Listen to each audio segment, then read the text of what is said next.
video kali ini kita akan belajar tentang rekan kerja Paulus di Filipi. Siapakah mereka? Check it out! Pada konteks tradisi Yahudi, kaum perempuan kurang dilibatkan dalam ibadat di bait suci atau di sinagoga. Di bait suci ada tempat khusus yang dikenal sebagai halaman untuk para perempuan, karena perempuan tidak diperbolehkan untuk memasuki halaman dalam. Sumber-sumber di luar Alkitab menunjukkan bahwa perempuan tidak membaca Taurat atau mengucapkan doa-doa di sinagoga, tetapi mereka boleh duduk dan mendengarkan di bagian yang khusus untuk para perempuan. Kisah pewartaan diawali ketika Paulus, Silas, dan Timotius melakukan perjalanan misi pewartaan Injil ke Filipi. Filipi merupakan sebuah kota kuno, historis, dan memiliki keistimewaan. Di antaranya, kota Filipi terletak di jalur Ignatia, jalur yang dibangun tahun 130 sebelum Masehi, yang menghubungkan kota Roma dengan daerah-daerah kekuasaan Romawi, dan menjadi jalur perdagangan yang maju, dan juga berada di daerah timur laut daerah Yunani.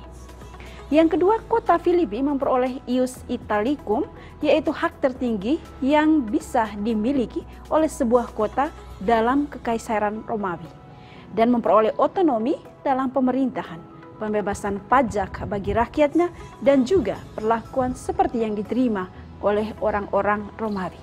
Dan yang ketiga, kota pensiun bagi para tentara Romawi, dan merupakan kota yang sejuk dan indah.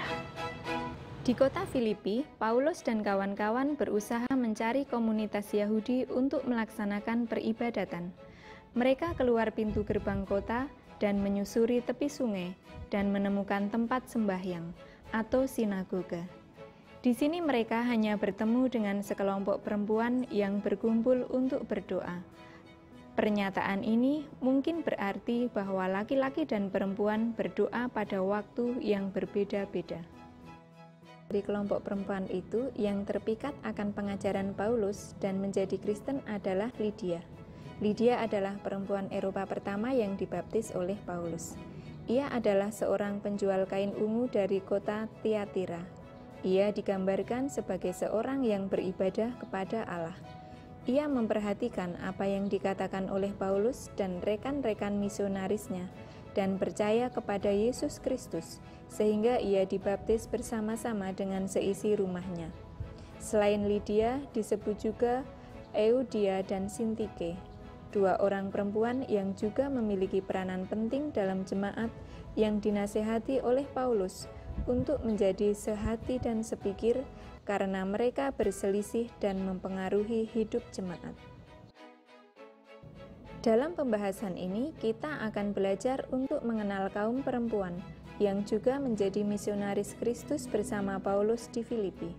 Pada dasarnya, surat-surat Paulus tentang perempuan yang ditujukan kepada para jemaatnya bukan bertujuan untuk menunjukkan perbedaan status sosial antara laki-laki dan perempuan, melainkan justru Paulus sangat menghargai harkat dan martabat perempuan.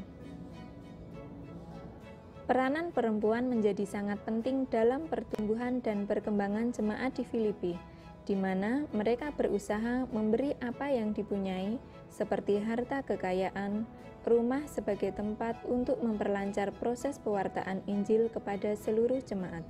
Dengan demikian, mereka menjadi rekan sekerja Paulus dan sekaligus menjadi misionaris ketika Paulus meninggalkan Filipi, karena merekalah yang menjadi penerus pewartaan Injil.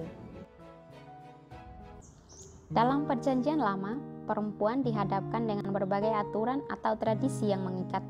Perempuan seakan tidak memiliki peranan apapun dalam pelayanan, hanya sebatas dalam keluarga atau masyarakat sekitar. Hal ini sangat berbeda dalam Perjanjian Baru. Perempuan mulai diangkat martabatnya dan dapat memiliki peranan penting, terlibat aktif dalam pelayanan misi seperti Lydia dan kawan-kawan.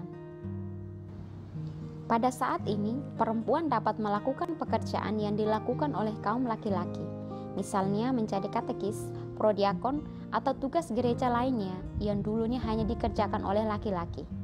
Karena perempuan merupakan ciptaan Allah yang segambar dan serupa dengannya, memiliki kemampuan untuk menjadi rekan sekerja Allah. Perempuan dikaruniai martabat yang sama dengan kaum laki-laki untuk menjadi misionaris Allah dalam membangun tubuh misi Kristus di dunia ini, yaitu gereja. Sebagai kaum yang diciptakan setara oleh Allah, kaum perempuan dan kaum laki-laki bekerja sama dalam pewartaan Injil, siap sedia membantu satu sama lain sehingga karya keselamatan Allah dapat dirasakan oleh semua orang.